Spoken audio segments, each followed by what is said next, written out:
आज जब हम अपने शिष्यों से वार्ता कर रहे थे तो आपको वहां नहीं पाया। मैं वहां उपस्थित नहीं रहना चाहता था। क्यों?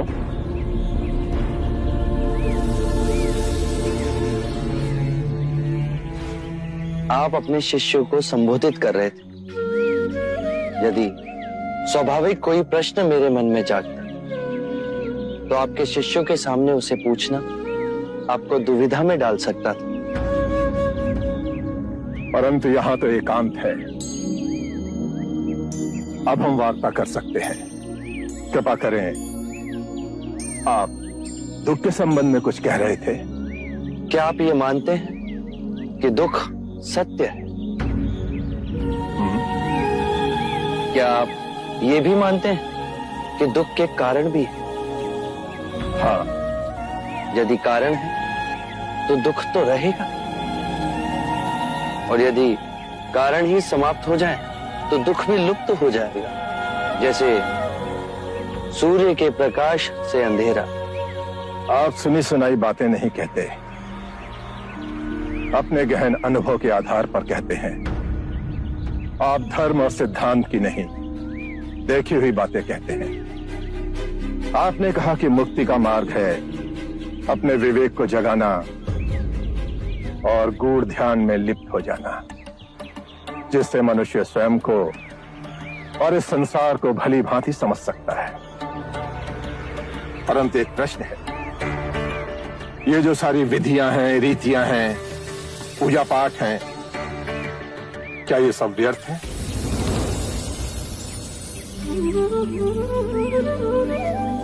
यदि कोई व्यक्ति इस नदी के दूसरे किनारे पर जाना चाहे तो वो क्या करे? यदि जल गहरा नहीं है तो वो चलकर जा सकता है, और यदि जल गहरा है तो वो नाव की सहायता से जा सकता है या स्वयं तैरकर जा सकता है। यदि वो चलना ना चाहे और ना ही तैरने को तैयार हो और ना ही नाव ले जाने को तैयार हो, और वो कहे कि मैं प्रार्थना करता हूं इस नदी का दूसरा किनारा स्वयं चलकर मेरे पास आ जाए, तब तो ऐसे व्यक्ति को मूर्ख कहेंगे, महामूर्ख। इसी प्रकार यदि व्यक्ति अज्ञान और भ्रांति को अपने विवेक से मिटाएगा नहीं तो परम आनंद और मुक्ति के दूसरे छोर पे कैसे पहुंच पाएगा? चाहे वो पूजा करे या अनुष्ठान या व्रत करे या किसी नीति पर चले, वो इस किनारे ही रहेगा।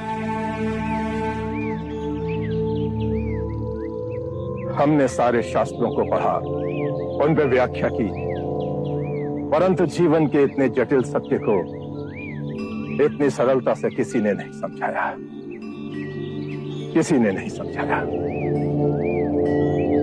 आप इस भटकती मानवता को परम ज्ञान का मार्ग दिखाएंगे। आप करुणा के सागर हो। हे बुद्ध, आप हमें अपना अनुयायी स्वीकार करें। बुद्धं शरणं गच्छामि।